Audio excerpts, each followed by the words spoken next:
Hey, Jane, how are you?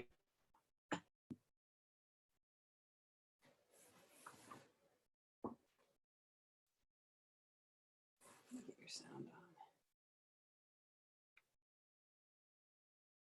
on. Hey, Jane, how are you? I'm good. How are you?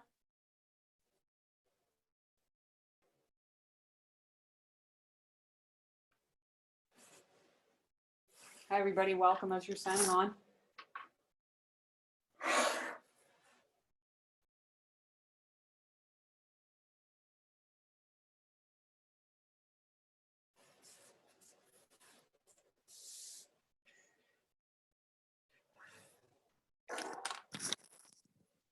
Here we go.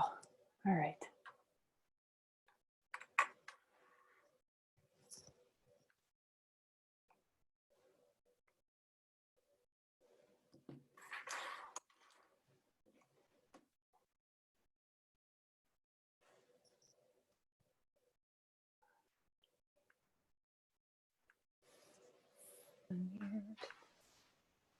Hello. Hi, Katie. How are you? I'm great. How are you? Good. Good to see you again. Good to see you. Yeah. I see a bunch of people jumping on already, which is great. Oh, wonderful. Some early birds. Hi, Bernie. It's Jill, Lucy's Hey. friend. Hey, Jill. Good to see you. Nice to see you. I was at your yoga class. I know, and you did a little meditation there. Yeah. That was a beautiful evening. This is great. Thank you. It's good to have you here. I know. She comes to a lot of my classes. Lucy, She's a regular. She should be here tonight, too. Oh, good.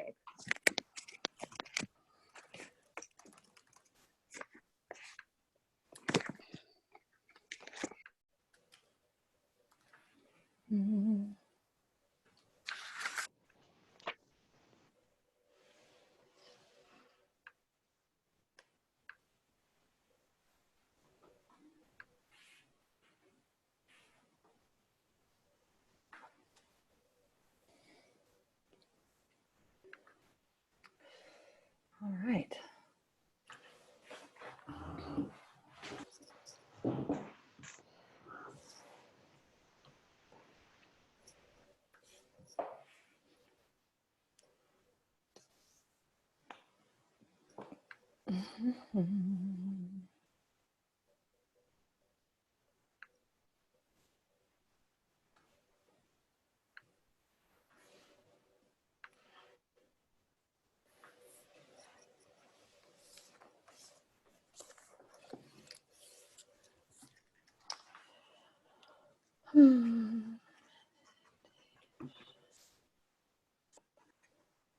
Welcome, everybody, as you're signing on. It's good to have you here. We'll start right at 7 o'clock. We have everybody on mute right now, so we don't pick up a whole lot of background noise. And Katie, my co-host, will explain that as everybody gets on.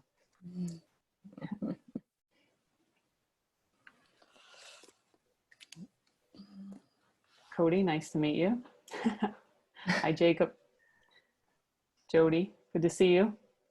Colleen, good to have you here. Jane, cousin.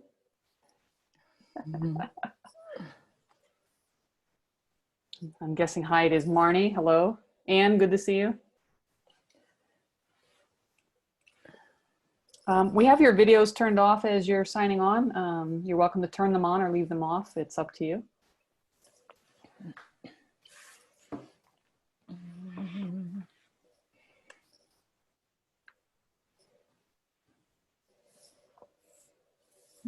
Katie, right at 7 o'clock, I'll introduce you and have you just give the layout of chat room and all that stuff for people. Perfect. That sounds good. Okay. And is it set to record for just over an hour, or? It's recording for an hour.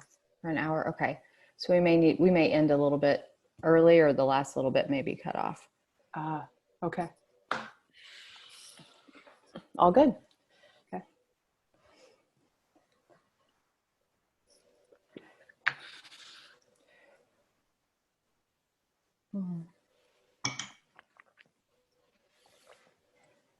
Let's see.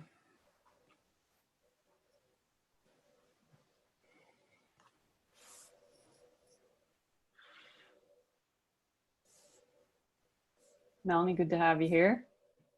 How are you? Good.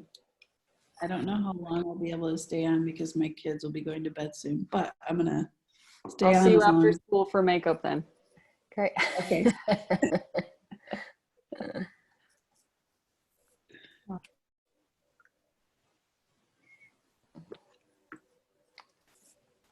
see. Oh. Let's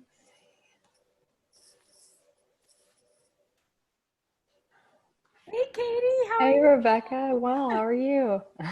Good. It's great to see you. You too. Hi, Rebecca. Hello. Katie, I'm going to pause the recording and then we can.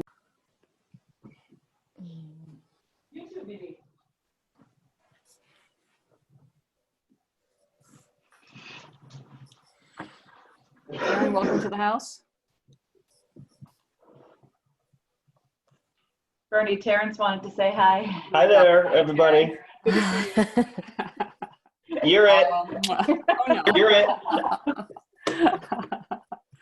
Oh, my.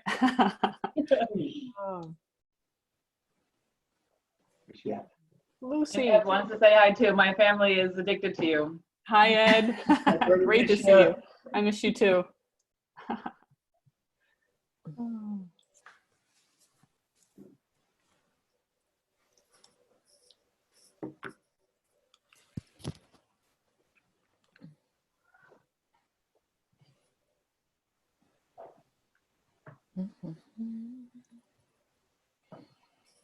Jen, welcome aboard. Anna, good to see you. I've got Catherine Martin, wonderful. I have two screens here, so I've got to kind of go back and forth to see everyone. So this is fabulous. So it's 7 o'clock on the dot. Let's go ahead and get started. We'll start on time and finish on time just to honor that for all of you guys. Welcome everyone. I'm Berni Kozlowski, meditation coach, also former biology teacher and a camp director. And so a lot of you have come from all different areas. And first I want to thank you for the range of educators that are here, because it's called teachers, but all of you are impacting young people in some way. And it's pretty amazing. We have parents here. And right now, parents are quite often homeschooling their kids, even if they weren't teachers before. So that's fabulous. We have yoga teachers here. We have people, everything from kindergarten through college in the house. We have people that work in the business office, public and private schools. We have people that are paraeducators with special education, people that do occupational therapy with young kids in need. We have an athletic trainer here. We have administrators here. And we have people from at least 11 states that I'm aware of. I think there might be some of you from other states, Minnesota, New Jersey, Virginia, Pennsylvania, Alabama, New York, North Carolina, Washington, Ohio, Colorado, and South Carolina. If I miss anybody, holler. But I just want to say thank you, for showing up tonight and for showing up for kids the way you do day in and day out, however you do it, wherever you do it, with whatever role. And I think now more than ever, we understand our role to help young people through this. And in order to do that, we need to take care of ourselves first, to be the best we can be and the best role models with social emotional wellness to share it with them. So before I go any further, I want to introduce Erin Katie Stadler briefly. Katie is going to be my co-host tonight. Katie, if you want to just give us to start a couple housekeeping. I know most of you have probably been on Zoom all week, but if you haven't, Katie, just give them a little bit of info here. Yes, thank you so much. So if you want to change your view setting on the very top right, you have a speaker view or a gallery view, so you can play around with that.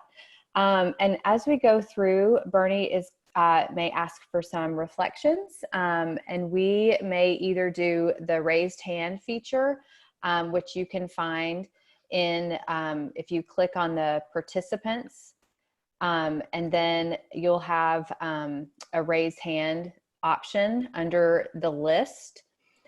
Or if you want, you could also enter it into the chat, and I will be helping to monitor the chat so that we can hear some reflections after the meditation.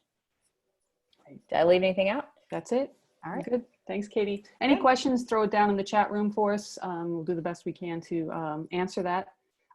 So first of all, I'm a meditation teacher, and I can't believe I'm sitting here doing this because 5 years ago I was teaching biology and chemistry at Scranton Prep, loved my job. And I came to meditation from that out of a sense of grief. In a very short period of time, I lost my mom, a long-term relationship ended, and my dog died, all in about 1.5 years. And I did not know how to cope with it. I was raised Irish Catholic. My mom was right from Dublin. And if you know anything about the Irish, we don't have any emotions. And if we do, don't dare show them. So I didn't know how to cope with all that grief. And I would get in the car and cry all the way to school. And I teach my classes, and I'd go hang out with Ed Cosgrove and for a little counseling, who's on the call tonight, or I'd go down and hide in the coach's room and cry. And then I'd get in my car and go a block away from school and cry again. I didn't know how to process being with myself with all of that. And thank God for teaching, because it got me through that 1.5 years of struggle. So after about 1.5 years, a friend of mine and one of my sisters and one of my friend's daughters said, let's go for a women's getaway weekend. And it was a little bit of everything. And part of it was meditation. So I said, okay, I'll go. And I really didn't research very much. And Saturday afternoon, they started doing meditation, and I sat there with my arms crossed, like, what's this woo-woo stuff? You know, I don't understand this. And we did this one exercise, and I felt something shift in my body, and I went, oh, okay, I get this. I want more of it. Now, total type A personality. I was teaching, I was coaching 1, sometimes 2 sports, and I was running a summer camp, and there's some camp people here tonight, which is really a thrill for me. But I was doing that. And from the time I was in high school all the way through college, at camp and sports and teaching, I kept getting pats on the back for working really hard and doing a lot and going above and beyond. And I was doing all of that, and I would take 1 week off in the summer when camp was over, and I'd go to the beach. And for about 3 days, I'd still be wound up, and I'd be seeing kids running on the beach and being like, stop running in flip-flops. You know, I'd be yelling, and I couldn't relax. And about Wednesday afternoon, I'd finally settle in. So out of a whole year, I would take 2 days, that Thursday and Friday at the beach, and totally relax. And I could do it. I had the energy, I had the stamina. And then in my early 40s, when all that stuff hit the fan, my body started giving out on me. I couldn't cope with, all that grief. And I ended up with, some illnesses that kept getting more and more severe. And one Sunday, camp was starting. I was the director at the time. And we had probably 175 overnight campers and, 40 staff, and then a day camp with a couple hundred kids. And I was in charge. And I wasn't feeling well. And I go to my staff meeting in the morning, and Mara Houston was there at that meeting. And I said, I'm going to do this meeting, then I'm going to lie down for an hour. And I never stopped. And I laid down for an hour, and 24 hours later, I'm still in my cabin. And I knew I was pretty sick, and I didn't know what was wrong. And they were checking on me, but I said, somebody come pack my bag to the doctor. They're going to be in the hospital. And I left my senior staff in charge. I was in the hospital for 5 days with pneumonia. I didn't know. I wasn't even coughing, and I was very, very sick. And I didn't tell people this very much, but I almost died that week in the hospital. I felt my spirit leaving my body, and I hung on, and I said, no, I'm not ready. And it was very much a wake-up lesson. And I remember lying in bed that week, looking out the hospital window and saying, oh my God, I get to rest. And it was very hard for me to admit that a long time. For me, it was relief to be in the hospital very, very sick, because I could stop. In our culture, it's okay to rest only if we're sick or on vacation. And other than that, it's okay. So Mara, thanks for taking over for me that week on short notice. Mara was one of the senior staff members that helped out. So anyway, this is part of my journey. I came to meditation out of grief. And, about 1 year ago, I lost my dad, and definitely grieved over him, but the process was so much different because I had meditation in my toolkit. I knew how to grieve and feel it really hard. And then I knew how to go have fun and enjoy life all at the same, even the same day that would happen. And so that's what I got out of meditation. People come to me for meditation for a lot of different reasons: for stress reduction, right? For better health, to sleep better, to enjoy their retirement more, to have, be less reactive with their kids or their significant others, their partners. And so there's all sorts of different reasons to come. And if you come for one reason, you're going to get, I promise you, all sorts of side benefits with this style of meditation. So anyway, I back to, I go to this retreat, they do a little meditation. I felt it. I was like, wow, that's amazing. I want to learn more. So I go and get on the computer, YouTube, how to meditate. Whoa, a lot of stuff out there. Too much, no good, right?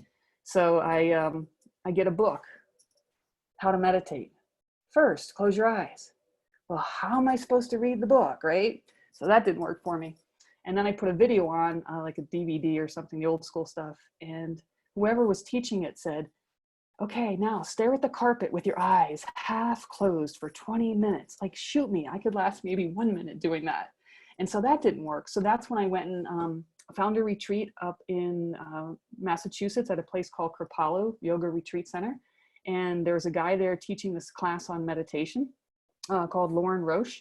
And I was very nervous walking in the room, didn't know what I was getting into, really hadn't meditated much. And before we even started, they turned the lights down, put the music on, and started dancing. And I was like, oh, phew, like blew off some steam. And then Lauren started talking about the biology of meditation and how our senses work in all of this. And I was just blown away. I got it. And he has his PhD in meditation, which very definitely caught my attention. And I felt myself changing in that week. And everyone else in the room were yoga teachers and wellness center owners. And I'm like, I teach biology. I have never meditated. But by the end of the week, they said, you need to teach this and take your teaching skills and go out in the world. And I'm like, no, I'd have to be perfect at it. Like, I don't know, like, boom. Well, in a couple months, a friend of mine said, just start doing it in our local community in Tunkhannock, Pennsylvania. And I did. I started bringing it into my classroom 1 minute at a time. And I was astounded at how stressed our students were. And students are everywhere. They are overwhelmed. And I just thought it was a thing we do. We have a culture of stress. If you go into school as a kid and say, oh my gosh, I stayed up all night and I was so stressed, you fit in. If you go and say, pretty cool, pretty chill, it's not a big deal, you don't fit in socially. And so it's really important, the messages we're sending to our kids of work and rest. And how do we have that balance is really, really crucial. So after sharing it with my kids for a year or two and sharing it with kids at camp, I went into the principal one Friday afternoon and said, Matt, I'm not coming back next year. I'm going to be a meditation coach. And I promise you, I'm going to come back and bring it back to teachers. And so tonight is a big step in that. I've been doing some work with teachers, but this is a really special night because I need to reach people like you that can reach young people in this world because it will magnify what we can do. Our young people are hurting.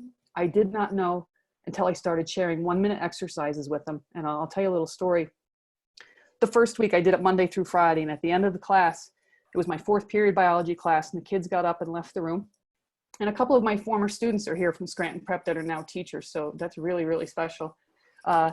Anyway, they all left this room, and this one boy who was really, really tall, he was an athlete, he kind of hung back. And as everybody left the room, he stopped and looked at me and said, Miss Kay, if I didn't have that 1 minute all week, I don't think I would have made it through the week. And he wasn't talking about making it through the week. He was talking about making it through the week. And our kids are overworked and we're stressed. And so we need to teach them that this is okay to rest. So that's I meditate and teaching. I got certified. I do this full time. I've been doing it 4 years. I worked with about 2,400 people. One of my main passions, again, is people that work with children. Before we start doing exercises tonight, I'm going to introduce you again to Katie because there's a little story of how we're connected. And then we're going to do a couple different short 1 minute exercises. And then we're going to do a longer meditation. I want you guys to feel meditation in your bodies tonight and what that can do for you. But Katie, if you want to take a minute and just tell a little bit about your journey with meditation and what's come out of that. Oh, sure. Thank you. So I am a kindergarten teacher, and about a year ago, I had the great fortune to do some professional development on meditation, which meant that I went with a group of teachers to a beautiful retreat in the mountains in Virginia with Berni, and we spent the weekend learning about some of these techniques that we are going to get to try tonight. And I think the most important message that I learned from that weekend was, in order to share meditation, you must have a practice that's your own.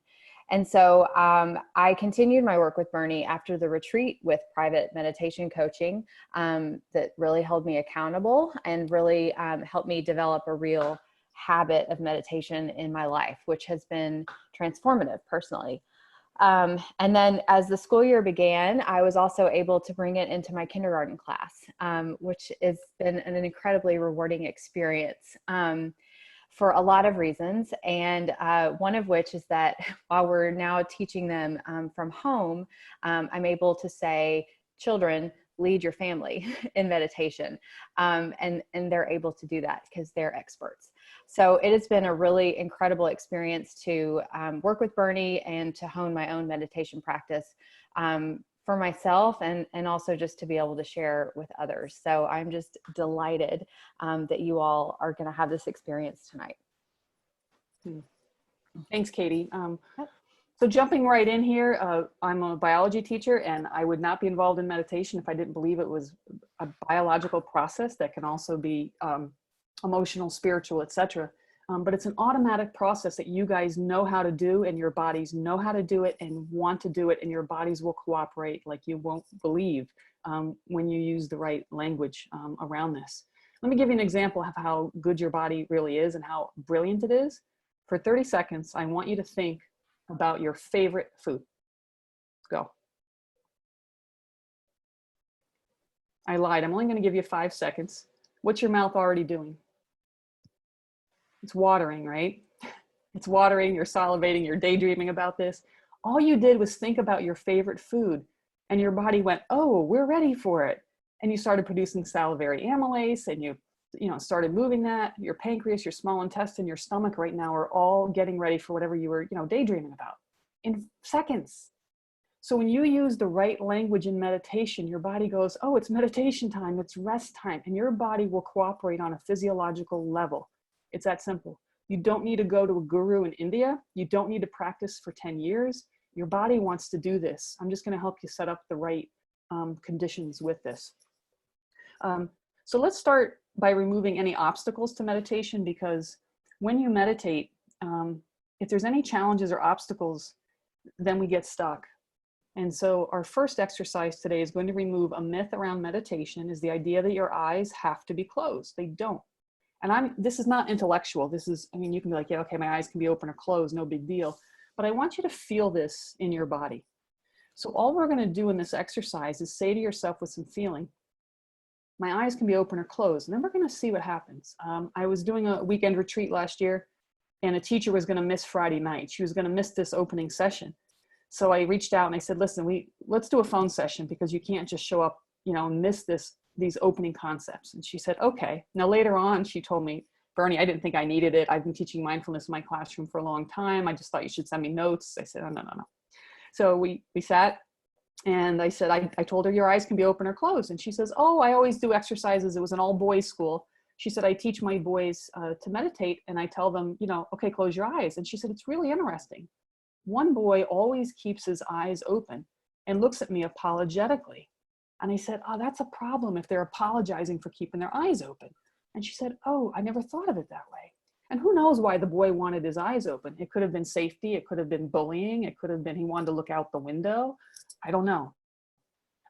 Next, she went into her classroom and said, boys, for exercise, your eyes can be open or closed. And she said now 4 of her boys had their eyes open, right? So it's really important that the language that you use, you don't know what's going on in your classroom with these kids. The language you use around mindfulness, around meditation, has to be welcoming, inviting, and no rules. All right. I shouldn't say no rules at all, because it's more like a structured freedom. Katie and I have had many conversations about structured freedom. You can't just tell a bunch of kindergartners no rules. There'll be chaos. But that is important.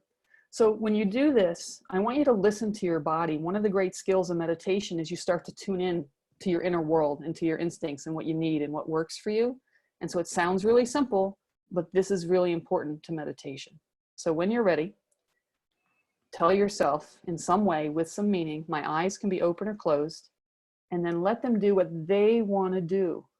Maybe open sometimes, maybe closed, maybe back and forth. It's up to you, and enjoy the process. When you're ready, my eyes can be open or closed, and I'll let you know when the minute is up.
Okay, that's been about a minute if you're not asleep already. And by the way, there's no rules. If you fall asleep, it means you're tired. If you want to curl up in a ball, that's fine.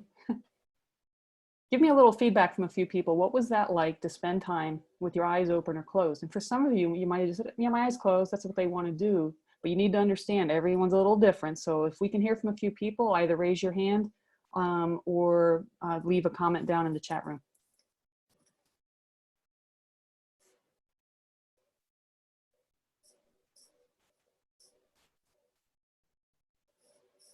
This is just like chemistry class. Everybody's nice and quiet. Hi, Bernie. I could share. My eyes were open, and I feel like it is almost getting lost in a stare, how you find yourself sometimes during the day when you are looking at something and you don't really realize how long you're doing it. I've always found that to be a peaceful, even when I become cognizant of it, I allow myself to still stay in it as long as I possibly could. And that's what my stare kind of, it was more of an open eye, kind of losing yourself in a stare. Ooh, I love that. Yeah, losing yourself in a stare is a meditation. That's a meditation technique that a lot of people just call daydreaming or staring out the window. And it's a wonderful technique that your body is very deeply resting when you do that. So just letting your eyes be open or closed, and then if you want to stare at something or not, or drift or whatever, you can drop into a deep meditation as simply as that. Thanks, Marie. You're welcome. We have quite a few comments from the chat. Oops. You're on screen share. Whoops, There we go. Something. Yep. There we go. So it felt good to honor the body's needs. Lisa And shared. that's a big one. I'll stop with that one. That's a really big one. Honoring your body's needs. This type of meditation is giving your body what it needs and what it craves and listening to it and honoring it. So thank you for that. Yeah. Let's see. That it was peaceful. Eyes were closed, a fragrant candle in the room, the lights off. It felt relieving to not be tied down to one. I like the permission to explore and listen in the moment. It felt good not to have to do something. I love this one. I would have bet my money that my eyes would want to close, but they would not close. They were relaxed and probably half closed. Shelley, that's amazing. And sometimes we think we want one thing and then our body says another. And this is when we, which is in all day intellectual, we start listening to our body. And that can really show up in different ways in your life just by doing what you did, Shelley. So that's fabulous. Thank you. Rebecca, I see you watch the trees moving in the wind twice today. Just before I came out, I went and laid in a lawn chair in a sleeping bag, right? And bundled up because it's cold where I'm at, and just watched the trees moving in the wind. It's absolutely heaven, absolutely heaven. And Rebecca's been on my retreat and she understands this. You need to be a rebel. Just because I said pay attention to your eyes being open or closed, to hell with that if you want to look out the window and go do that. You need to be a rebel in this type of meditation. We are rule followers all the time, and it serves our purpose very, very well as a society to follow rules. But when you meditate, as you're able, there's no rules. So thank you. Let's move ahead to the very next exercise. That first exercise you can practice in 10-second spurts, 30-second spurts, 1-second spurts. It's really powerful, okay? And you can do it at any time. Just take a little break. My eyes can be open or closed. Your body will cooperate if that's all you're worried about. The next thing we're going to do is an exercise called permission to rest. And this is my absolutely favorite exercise. It's the most powerful thing that I teach to people. It's not okay in our culture to rest. It's not okay. So you've got to give yourself permission to rest. This has got to be from your gut level. I was working with a young lady named Lindsay in Pennsylvania, and she gave me permission to tell this story. But she went to the doctor, and she's in her late 20s, and she was carrying a lot of extra weight. And the doctor said, you know, you need to lose that weight. Your cortisol levels are double normal. This is very dangerous for you. And she said, you know, listen, I'm in recovery and I don't want to take any pills of any kind unless I have to. So I'm going to try something. So Bernie, will you work with me? Yeah, sure. So we got on the phone and we started working a couple nights a week for like 10 minutes. First thing, Lindsay, give yourself permission to rest. And this is what I hear. And if you work with kids, you've heard this before. Yeah, I give myself permission to rest. Whatever, this is stupid, right? I could just hear her tone of voice.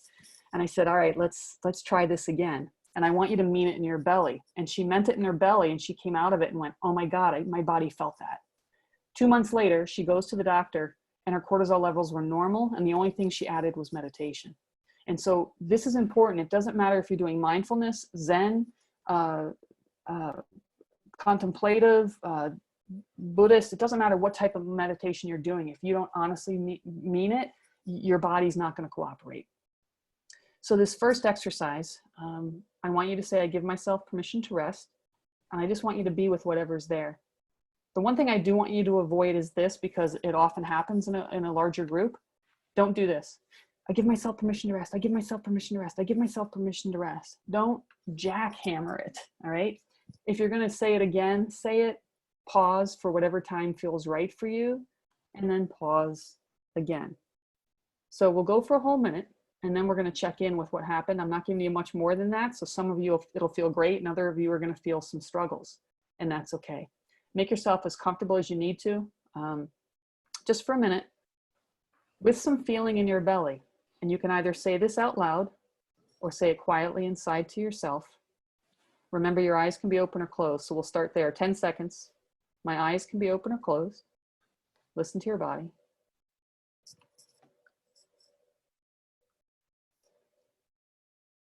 And then I give myself permission to rest.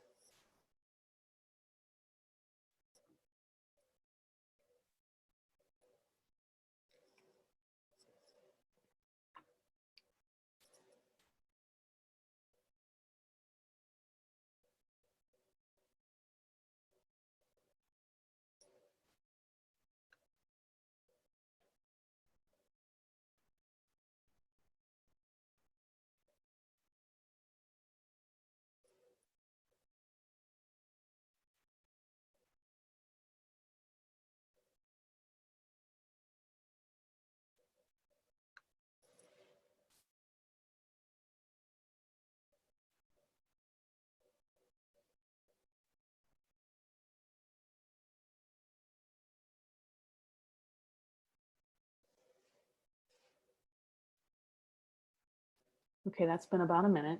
If you're not fully out, bring yourself on back. And in meditation, my mentor Lauren always says, is an invisible sport, which means I have no idea what's happening inside of you. I need feedback. If I'm coaching you in basketball, I'll say, get your elbow underneath the ball, right? If it's softball, I'll say, put your hands here. If I'm teaching you how to use a microscope, I can help. But in meditation, I can't help you unless I know what you're experiencing.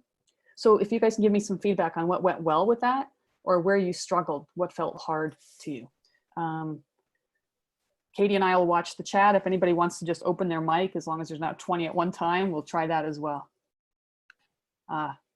Yeah, Melanie, thanks. You felt your muscles relax, and we never said relax your muscles. All we said was permission to rest, and your body cooperates. One of the instructions in meditation or mindfulness that causes people to feel like a failure is relax your body. Well, what does that mean? How do I do that? I can't do it. And then we're frustrated, but your body will cooperate. Great. Lisa, no struggles. I wanted to go more than a minute. That's wonderful.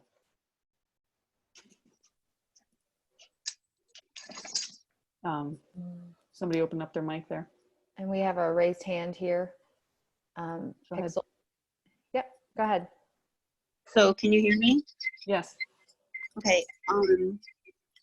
I had to say it out loud a little bit.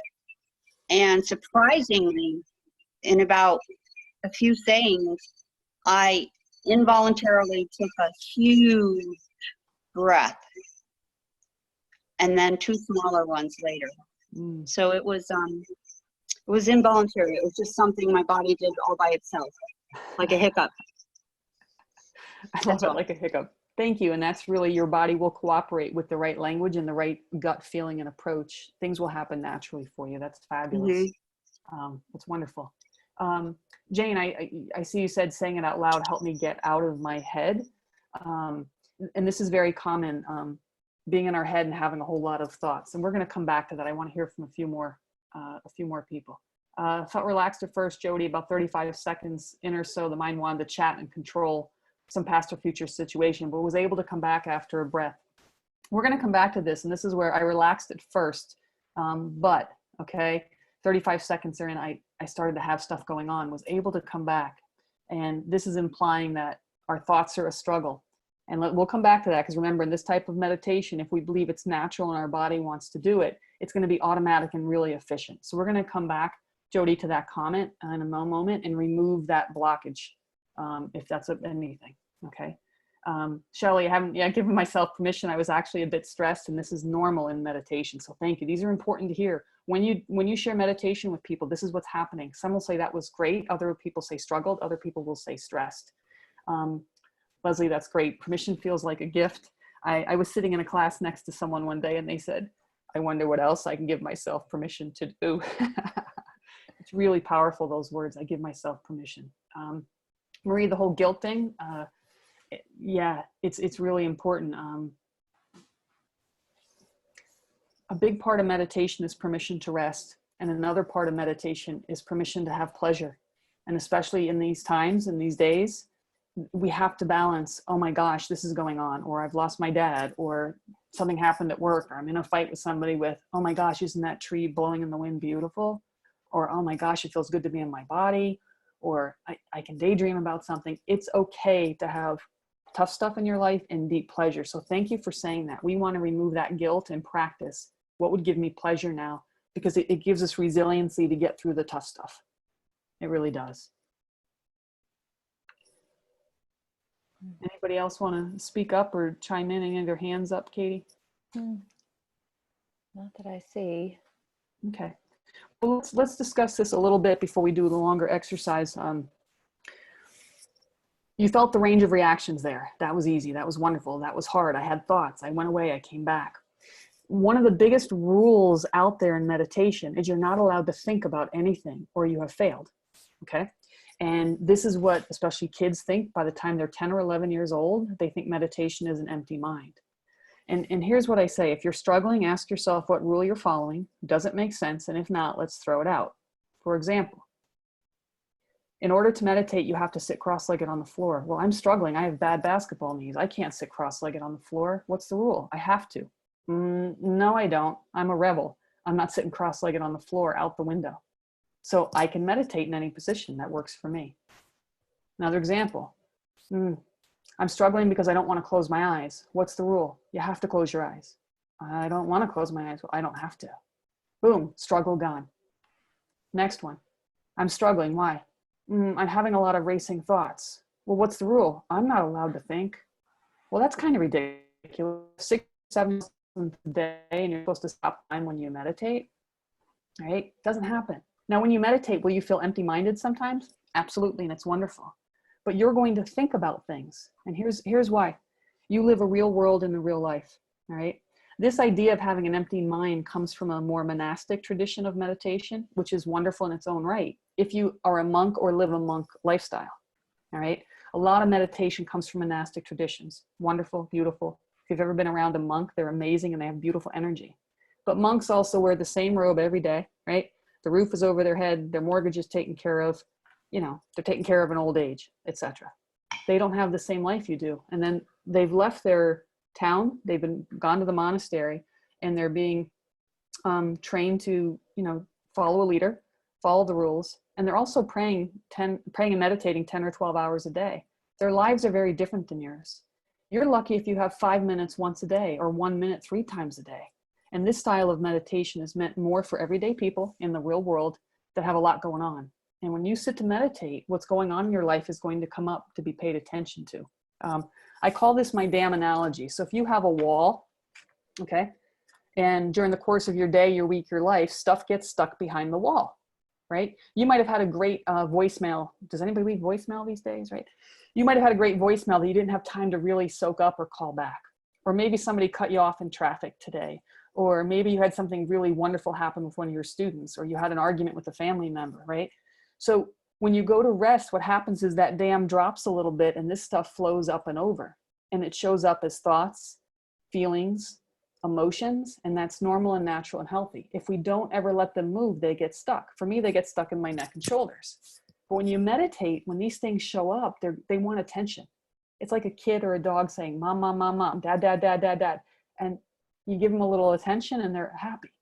These thoughts, feelings, emotions want attention. So when they show up, we don't say go away, because here's what happens. Time to meditate. Here comes a thought. Go away, I don't want you here. Here comes an emotion. No. And we start pushing. And then we start going, oh my God, everyone else in the webinar is doing it right. Why can't I do this? And this is struggle. And we don't want any struggle in meditation. So instead of saying go away, we say this is natural. Come in as I'm able. I just don't have to do anything about you. If I'm sitting on the beach on vacation, oh my gosh, this is heaven. Oop, something going back in the office at work, something happening here. I'm 4 hours away from home. I can't do anything about it. That's the same attitude you take when you meditate. Thoughts, feelings, emotions are normal and they want to move and be felt. As you're able, which means I might be teaching a class in 5 minutes and I go to meditate on gratitude and all of a sudden I'm grateful for my parents. Oh my gosh, they're both gone. I can't believe it. And I've got to keep myself together for class. So I'll say, not right now. Or maybe you go to meditate and some big issue comes up and you say, maybe I'll call my therapist. But as you're able, you say, let it come up and over. And then that's when the beauty of meditation happens. This is when the healing happens. This is when your to-do list gets choreographed while you're resting. It's really amazing. People will say to me, Bernie, when I first do it with them, they'll say, oh my gosh, 10 minutes, 9 minutes, all I did was think about my grocery list. That was awful. Then they'll call me later in the day and say, the rest of my day went so easy because I rehearsed when I was resting. And so when you meditate, a lot of stuff's going on. Your brain is really active, coordinating, choreographing, rehearsing, reviewing, sorting. MRI images of the brain will show your brain in one way when you're active, and then when you're resting, it's really active in different networks. And we tell everyone, have an empty mind when you meditate, or it's implied that you're supposed to have an empty mind. Then you feel like a failure. So it's very, very important that as you're able, you welcome things in meditation without pushing them away. Some language that's used can be harmful to people is to say, put it into a box or put it into a cloud or put it aside. Because what you're doing is saying, spend time with yourself, but block things and separate from yourself because you don't want to spend time there. And it's okay if you're in a monastic tradition, but we welcome it as we're able. Really, really important. And one of the great healing aspects is to be with yourself. All right. Ed Cosgrove on the call, good friend of mine. If I said, Ed, how you doing? How's your day going? And he starts telling me what's happening. And I say, shut up, Ed. I don't want to hear from you. Go away. We're not going to be friends very long. All right. But if I say, Ed, what's happening? And I welcome whatever he's telling me without pushing him out, we'll be friends. All right. Now, if he goes overboard, which Ed is known to do once in a while, I might be like, Ed, whoa, stop. All right. But generally you welcome it. Otherwise you're not going to be friends with someone. So when you spend time with yourself, this is what you're doing all the time, start to separate from yourself. So with that being said, this really important piece of any meditation that I teach is we're going to practice permission to rest again for 1 whole minute. And I want you to feel the difference when you welcome things without trying to fight it. You might, for 1 minute, you might have 50 seconds of da da da da da da da da and 10 seconds of quiet, or you might have the whole minute peaceful. I don't know what you're going to have, but whatever you have is normal. Welcome it. You just don't have to fix or solve it. Okay? So when you're ready, with some feeling, I give myself permission to rest.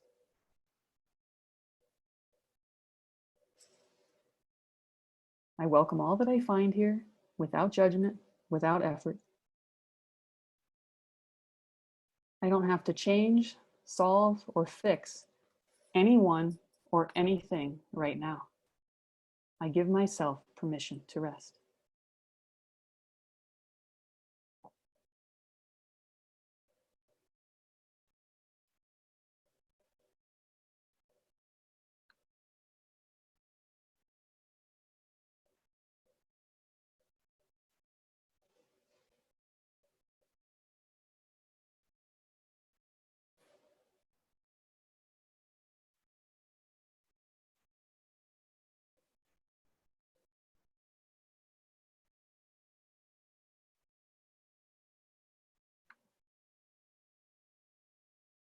Okay, that's been about a minute. If anyone felt a big shift there, let us know. Either raise your hand or unplug your mic or throw something in the chat room.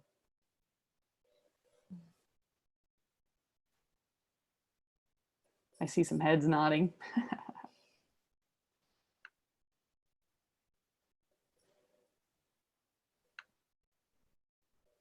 It went really fast, yes. I felt my whole body relax, especially my shoulders, and my breathing slowed. More aware of my heart rate. Yeah. Hopefully you felt a little bit of this. If you were struggling the first time, that you felt that. And Jody, thank you. Much quieter with acceptance. And Jody, you had mentioned early on a little bit, the language of a little bit of struggle. So kudos on that. Wonderful. So if you're going to share this with yourself, practice it 1 minute at a time. This is a great exercise to do in transition between activities. Maybe you're going from one phone call or one Zoom meeting to the next Zoom meeting. Felt the weights lifting off. Wonderful, Lisa. Maybe you're getting out of your car to go do an errand and you've got to walk in somewhere. That's a great time. It's wonderful in transition to hit the reset button just 1 minute. If you have students or kids that you want to share this with, it's wonderful. Give yourself permission to rest and they'll drop in right away. It'll be easy, but it's okay for them to think. It's okay for them to have thoughts. It's an interesting journey of meditation. There really are no distractions in there. And Leslie, this is perfect. It's hard to let go of the desire to fix things. Remembering you don't have to is comforting. When you practice this, I don't have to change, solve, or fix anything. You start becoming more responsive and less reactive. You don't overreact to everything. A lot of people I work with tell me, oh my gosh, everything upsets me, and it upsets me for a long part of the day or the week or the month. And now they say, I feel it strongly, and then I can let it go and go back to that more of a state of ease. So let's finish up here with a little bit longer meditation, a body scan, permission to rest, brilliant mantra. That's my favorite. I have people texting all the time, PTR to each other. We're going to do a body scan next, and this whole first part is about how to spend time with yourself, how to rest, and understanding that when you rest, you're going to have rest and restlessness. You're going to have deep, oh my gosh, my to-do list. Oh, this is wonderful. Is that the neighbor cutting the grass? Oh, this is great, right? Oh, I have to do that tomorrow. So that's really important that you ride that rhythm when we do this body scan. So once you spend time with yourself, you understand that concept, then we can talk about a technique, something to pay attention to that you love. If I'm sitting at the beach, I love it. All that stuff is happening in the background. I feel great when I leave the beach. I'm meditating naturally. And you can meditate upon anything, and a body scan is just one of them. I really want you to pay attention to the language in this. This was a body scan. This was written by Lauren Roche and his wife, Camille Maureen. It's in their book, Meditation 24/7. It's fabulous. But the language is very, very intentional. Lauren's undergraduate work was in the physiology of the relaxation response, how that body responds. And his master's was in the dangers of meditating like a monk when you're not a monk. And his PhD was in the language of healthy meditators across all traditions, right? The language term and happening. So this language is very, very intentional around making it a good environment for you to rest in. And it's very open-ended and it's very suggestive. If at any time during this meditation, you nod or drift off, that's wonderful. We might get to shoulders and you don't hear anything else. Fabulous. Okay. I love it when someone says, Bernie, I didn't hear anything you said after shoulders, but it was great. If we get to a suggestion that doesn't make sense, ignore me and go on. If you fall asleep, we'll wake you up when it's over. Okay. So let's real quick review. My eyes can be open or closed.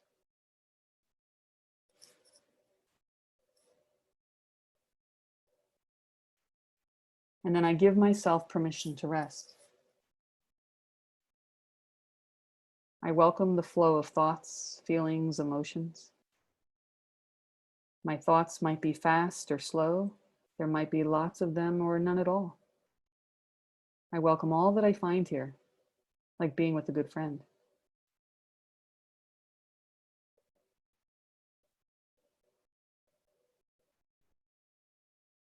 Thoughts might appear as an ever-changing series of mental movies, images, memories of conversations, or rehearsals for conversations you want to have. Thoughts may feel noisy as the body and mind begin to let go of the stress of your day. The more you welcome this process, the easier it will be to move beyond.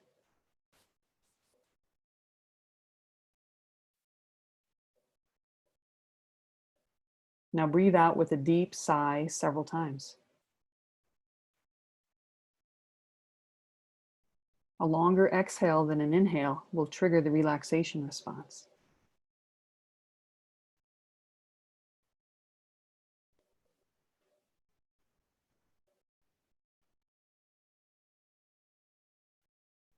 And then let yourself sink into gravity, wherever you are, seated or lying down, or standing even.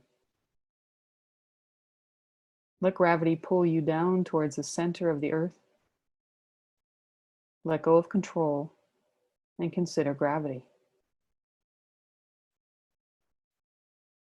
You might feel like you're sinking or dropping, really heavy, or the exact opposite, like you're really light.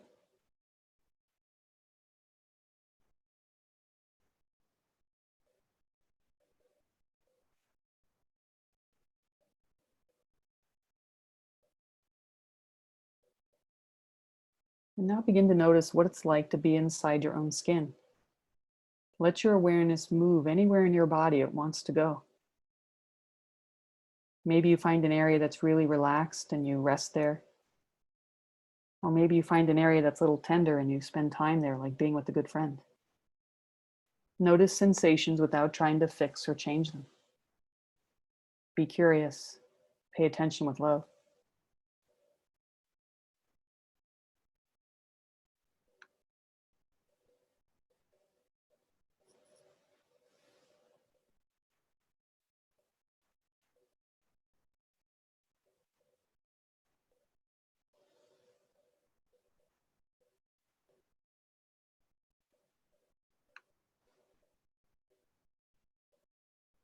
Even fatigue, when you pay attention to it, can become a pleasant sensation, an ever-changing hum in the nerves that leads you deeper and deeper into relaxation.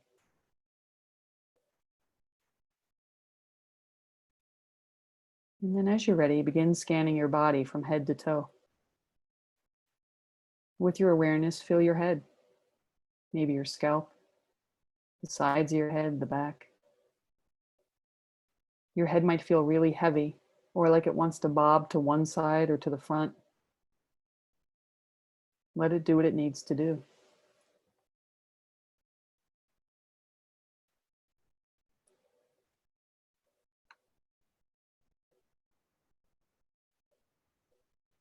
And then sense around your forehead, the curve of your brow, the skin that's there, or maybe just inside your forehead.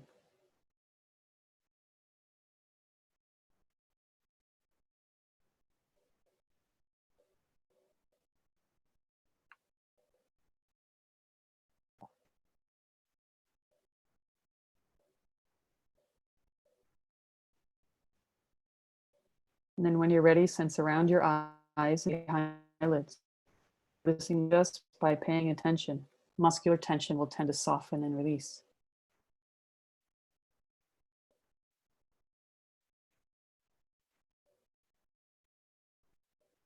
Sense around your nose and your cheeks, your mouth, your lips, and your tongue.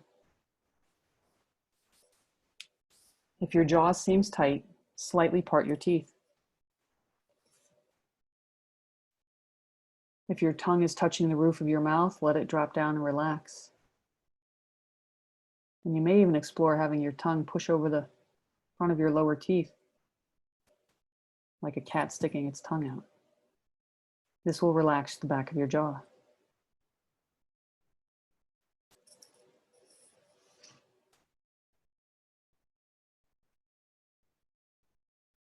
Sense your throat and your neck, the back of your neck and your shoulders.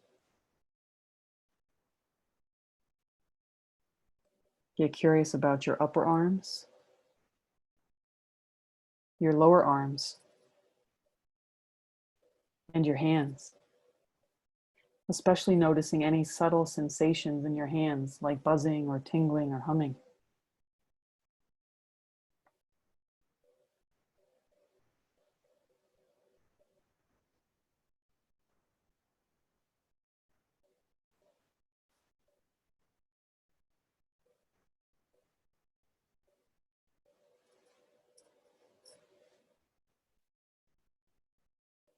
And then when you're ready, bring your awareness to the area of your chest and your heart and feel your breath moving in and out. It doesn't matter if it's deep or shallow, slow or fast. Welcome any sensations associated with breathing. Might feel tightness or pressure, a gentle expansion.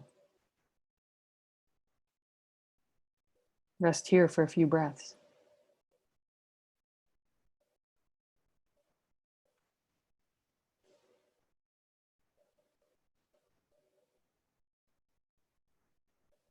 And then when you're ready, move to your belly, into your lower back. Maybe you feel subtle movements in your belly as you breathe. Areas of deep relaxation or even tenderness.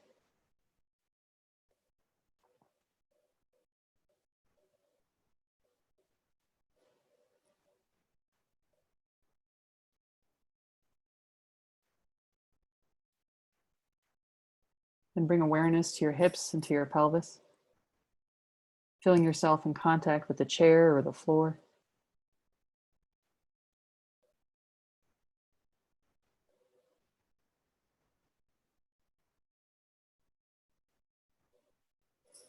Become aware of your upper legs.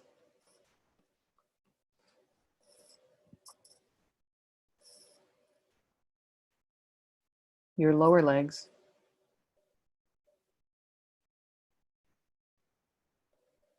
And your feet. Especially noticing subtle sensations in your feet, like buzzing or tingling or humming.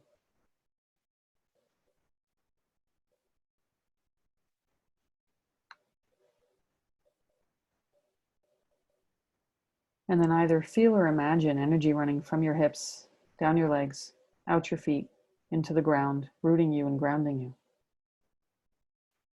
You might feel buzzing or tingling, energy streaming. Your legs might feel super, super heavy, or really light, or like they're not even there.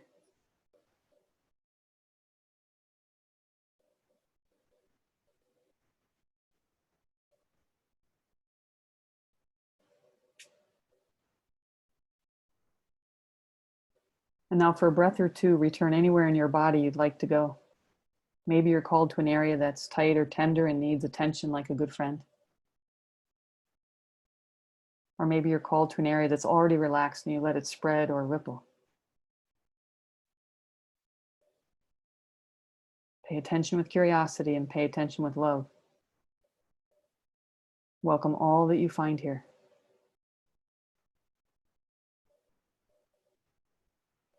This is how life is touching you now.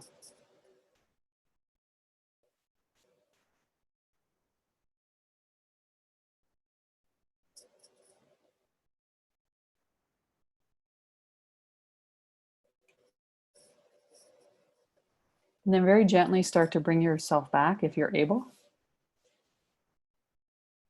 This time of transition is important, so take your time. Maybe a little movement with your hands or your feet, a stretch or yawn, a sigh, whatever feels right for you. And when you're ready, if your eyes were closed, open them again, taking in your surroundings and adjusting just a little bit.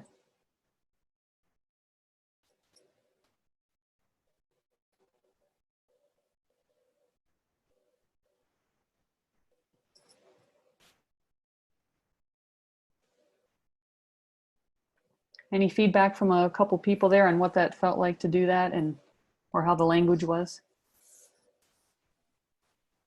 If you fell asleep, we're going to take a screenshot and share it. I'm just kidding. My students would have loved me now if I were teaching like this. Do whatever you want.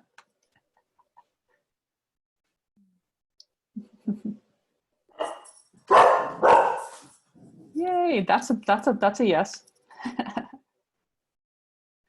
Well, let me share with you a little bit on how you can use that meditation in little pieces. The first part was like a permission to rest, and another great part of that was a longer exhale than an inhale. A lot of meditation teachers go inhale for 4, hold for 4, exhale for 8. That works if you like counting numbers. If you like counting numbers, do it. I get lost counting the numbers. I love math, but not when I'm meditating. I just do a longer exhale than an inhale, right? And it calms me down. That's a great one for kids. When they're getting ready to take a test or do something, they all go like this. And when you're not getting enough air and you're in the stress response, your brain doesn't remember things you need for a test. So a longer exhale than an inhale. I use it in my golf game now. I exhale through my entire swing all the way up and all the way down and through the ball. I used to come up and then hold my breath and everything would tighten in me. Okay. Try this for a second. Try to inhale and tighten your body at the same time, right? Now exhale and try to tighten your body. It should be much harder for you. When I was coaching softball, somebody taught me when you're fielding a ground ball to exhale as you're fielding the ground ball because you won't tighten up as much. So it's right there. Same thing when you're hitting. The exhale is really important. Another piece on there was just get curious about what's inside your body. I like to go for a walk and sit and say, what's going on inside my body? And I usually like the buzzing in my legs, and that's a meditation for me. So that's something else that you can do. And then the body scan, you can do in any order that you want. Just use welcoming language. I never once have used the words focus or concentrate tonight because it makes you feel like you fail when you've lost attention. So that's important. And you can just do one body part. I had a young lady that was a violinist back in Pennsylvania. She learned this meditation and she said she went to violin practice the next day. And she, in the car, her dad was driving and she just did a meditation on her hands. And she said she went to play the violin and her hands were so relaxed. She was able to do this difficult technique that she wasn't able to do before. So you can start to play and adapt this in so many different ways on this. Short and sweet is better than long. If you do meditate too long early on, that dam I talked about comes down too far and you get a tsunami of stuff coming. So you want to make sure your meditations are short and sweet so you get used to being with yourself, and you want them short and sweet that they're enjoyable, that you come back to them. So this hour class is just a taste of what I do. There's so much more to learn, but I wanted to give you guys some really strong tools and techniques to use, and I wanted you to feel it in your body. I want you to notice how you feel the next hour or two. So again, I can't give you everything in an hour, but I can give you an awful lot to maybe reconsider or tweak what you're already doing. Or if you're just starting, start with this approach. I do want to share with you some options that I have if you guys want to continue this. For teachers, any educators of any sort, I'm going to do a 4-week series starting next Tuesday night at this same time slot. It's going to be just 4 weeks and it's going to be all sensory meditations. And I'm doing that for $47.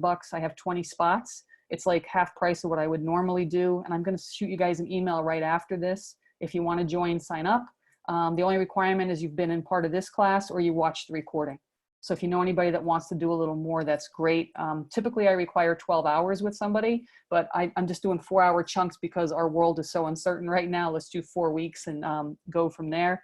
If your budget is so tight because of all that's going on, there's a button on there that just says, please Skype for free. More use than that. So just ask, please. I want to help people. I'm also available for private coaching, which is much more expensive. I have a couple slots, but I'm available for that. Also, I'm available if you have a group, an organization, friends, family, your school. I can do this retreat for free. And then I can do a week-to-week drop-in class with your group. And we can just do a donation page. And that's pretty much set up to go. If you have anything like that, it's a good place and a way to gather. Just reach out to me as long as you have. I can do everything from like 6 people to 500. So, let me know about that. And one last thing is on April 11th, I'm doing the same webinar for the general public. So if you're not in education, I'm going to be doing it there on April 11th, and I'll send you guys a link for that as well. This is my passion in life, is to reach people with this type of meditation. I know what it's done for my life. I know what it's doing for my clients. And if you guys can share this with young people in any way, please, it's just amazing what they will teach you and share you if you use open-ended language. And if they feel blocks or obstacles, we want to remove those. Katie, we have about 2 minutes. Do you want to share a little bit about what you've done in your classroom and how you've adapted this with your kids? Oh, sure. So with my kindergartners, we do this in the afternoon for about 5 minutes. And really the only thing I change is the language. So I'll simply make it more child friendly. So I'll say something like, pay really close attention to your head, or pay really close attention to your eyes, or I just use more child friendly language. Because as you know, as teachers, we just have to transcribe things so that our audience will understand it, no matter who they are. So I have found that they are, they take to this like fish to water. They are great at it instantly. And the best part, I think, is afterwards to hear their reflections. If you just say something as simple as, what was that like? Or what is something that you noticed? Then to hear their responses, they will say things that you could have never predicted. And it's really incredible to see and hear all of the different places that they go. So I've just found this to be a real rewarding journey to go on with them. Thanks so much, Katie. We just have about a minute left here before it'll cut off. You guys have, my email, a couple phone numbers. If something happened today you want to share, call me, text me, email me. I'd be happy to chat with you. And if I can help you, your school, your organization, your faculty, your community, please, I really need to get this out to people. Please keep me in mind. And it was so good to see so many of you I have to give a shout out to Fritzy Cole, who, my very first day of teaching, Fritzy was a science teacher across the hall from me. So it's a thrill to have her here, all the way up to a couple of my meditation teachers that have been trained like me showed up tonight and they've never seen me teach. So, Jen and Melanie, thank you so much. It's like the bookends. And everything from new people that help share the word to family that's here today, to my camp people, to Wyoming Seminary, Scranton Prep, St. Stephen, St. Agnes. My nephew's wife's mom is here. It's just so amazing. And a couple former students, and then some new people I've never met, and some people in my personal life that showed up tonight to support me. So thank you so much. Love you guys. Give yourself permission to rest. Reach out if you need anything. All right. Good night, everybody. Thank you. I'm going to stay on a few minutes if anybody has any questions. I think the recording's still going. That's amazing. But I'll stay on if anybody has any questions now or they want to reach out later. And there was something in the chat about if this was being recorded. Yes. And I'll send the recording out. Yeah. As soon as they give it to me. So tonight or tomorrow morning.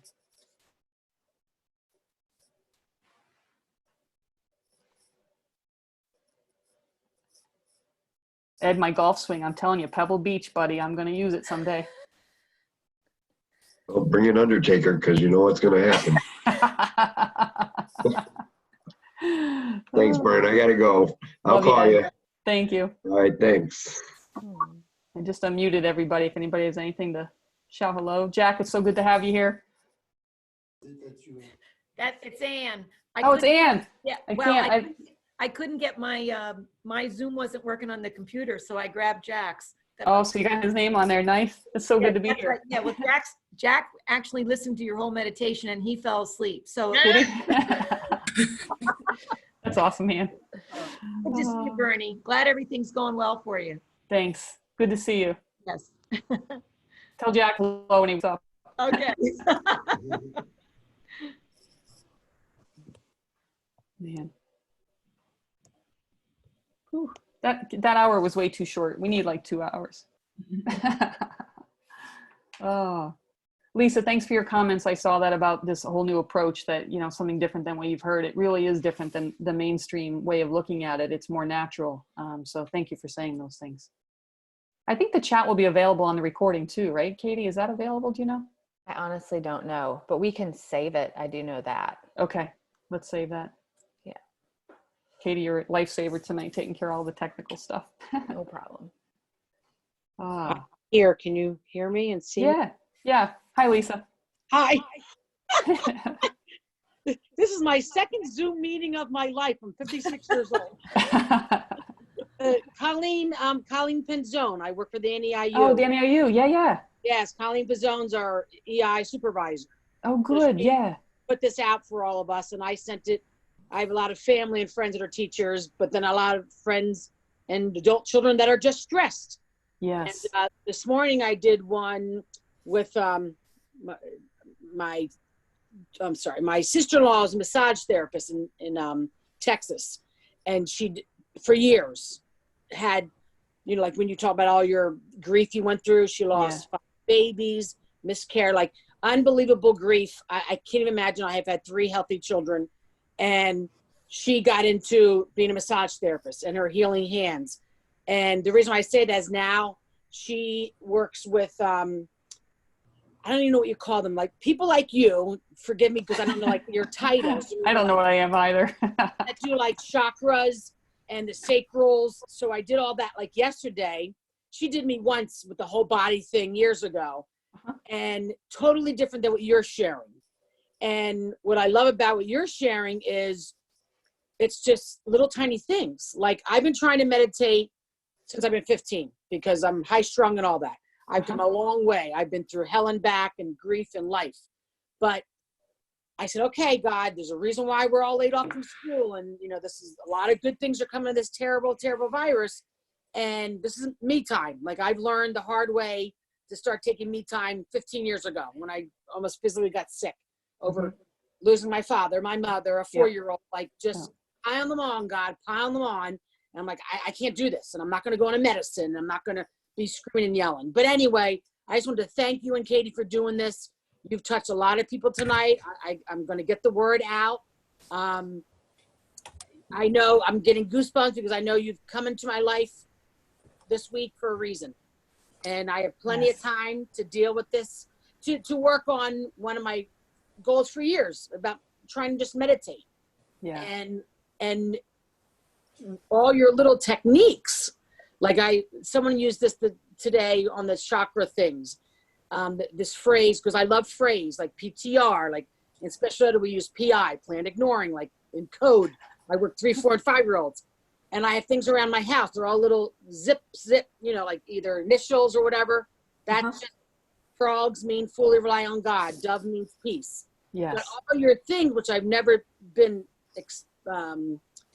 taught, is all these little tiny little things you've done, like that exhaling, the permission to rest, just saying those words. Like I'm resting today, but those words are so.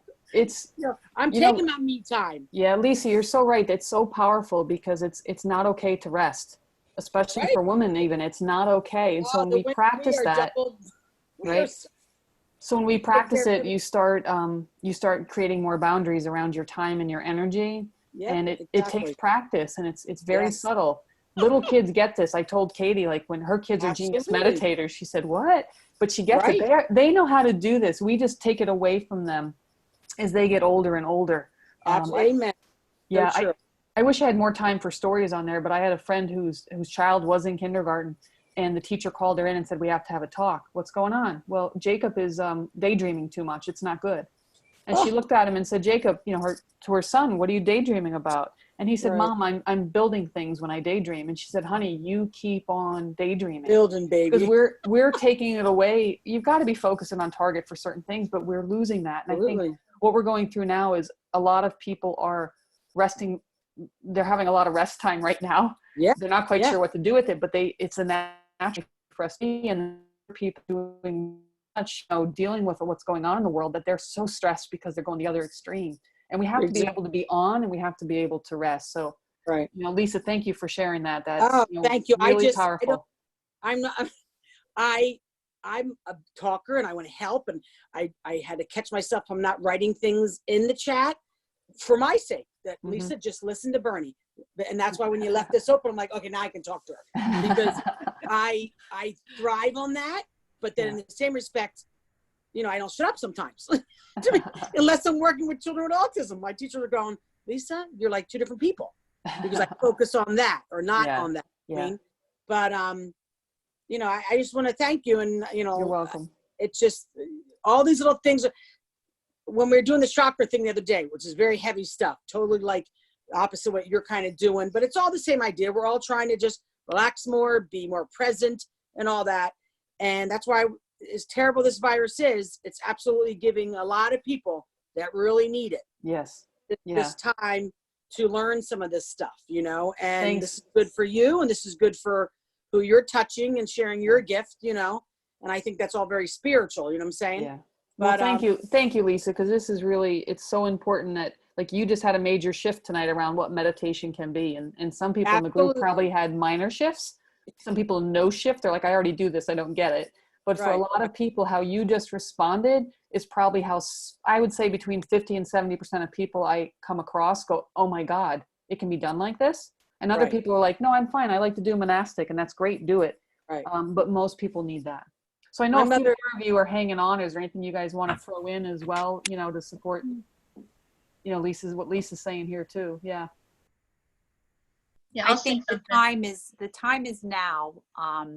This is the time where people need this, and I think are receptive, hopefully more receptive to the meditation and the mindfulness and the breathing. And Yeah. I really think this, you know, I mean, this is the time right now, It Bernie. is. But thank you. I just signed up like probably an hour before it started, and I I really saw you come through and I went, yay, Lucy. I'm like, Jill signed up. Yeah, I'd like to sign up for your classes now that we're home on Tuesdays. So you'll send an Wonderful. email. It should already be in your mailbox. All Yeah, right. I sent an automated one out, so that'll be in there. Yeah, fabulous. Jill, thank you. Thank you. Thank you. I'm going to leave the meeting. Bye. All right, Bye, take Lisa. care. Thanks again, Bye. Bernie. Thank you, You Katie. too. Bye-bye. Now, is it Jean or Jeannie? Jeannie. Hi, Jeannie. Bernie. Hi. I work with Lucy. Yay! Yeah, I'm an Nice to meet you. occupational therapist. You too. And I'm going to use this a lot when I go to bed at night. I have the hardest time shutting my brain off. Oh, you don't have to Especially- anymore. Yeah, especially with all that's going on now. I mean, Mhm. I'm like, oh my God, I didn't do this, I didn't do that. I don't have enough this in the house, you know. Just so much going on. So I'm definitely going to say, okay, permission to rest, permission to sleep, permission to shut it down. All right, So thank wonderful. And you're welcome. And when you're sleeping, I'll tell you a story. I was at a networking dinner one night and I met this woman. She goes, what do you do? I said, I'm a meditation coach. She says, oh my God, will you help me sleep? I'm like, what's going on? And we had like 30 seconds to talk. She says, I have a racing mind. I can't sleep. I'm like, what's the problem? She goes, I try to stop it and I can't. Well, if you can't stop it, why not welcome it? And she went, really? And she looked at me like I was crazy. I'm like, try it. Tell me if it works. Next morning, Bernie, I fell asleep. Saw her a month later. Every day that month, she slept better because she Wow. stopped fighting them. So when you do these exercises during the day, permission to rest, I welcome stuff, I don't have to fight it, is you're letting a few things move over the wall, And by the time you go to bed at night, you have been with yourself. And so it's not all trying to come. Right. That's And- good. Yeah. And if you wake up in the middle of the night, just be like, oh, I'm thinking a million things. Boy, those Awesome. blankets feel good on my body. Oh, do I have enough frozen food? You just let yourself have the thoughts, right? It's Right. okay. It's so true. Mhm. It's okay to have thoughts and it's Right, okay to right. have lots of them. And it's so damaging to people to say you're not supposed to think in meditation or imply it. Mhm. And it's natural. Your body will do all sorts of things if you just let it move. Right. Right. Yeah. Well, awesome. So- Thank you so much. You're welcome. Let me know how it goes. Great. Okay. See you, All right. Lucy. Bye. I'll say goodnight. All right. Well, everybody, I'm going to sign off and say thank you so much for hanging around. I could probably stay here all night, but thanks so much. Please, reach Thank out. you so much. You're welcome. Good Love everybody. night. Stay Bye-bye. safe and stay home. Thanks. Take All care, right. everybody. Permission to Thank rest. you. From PTR. Thank you.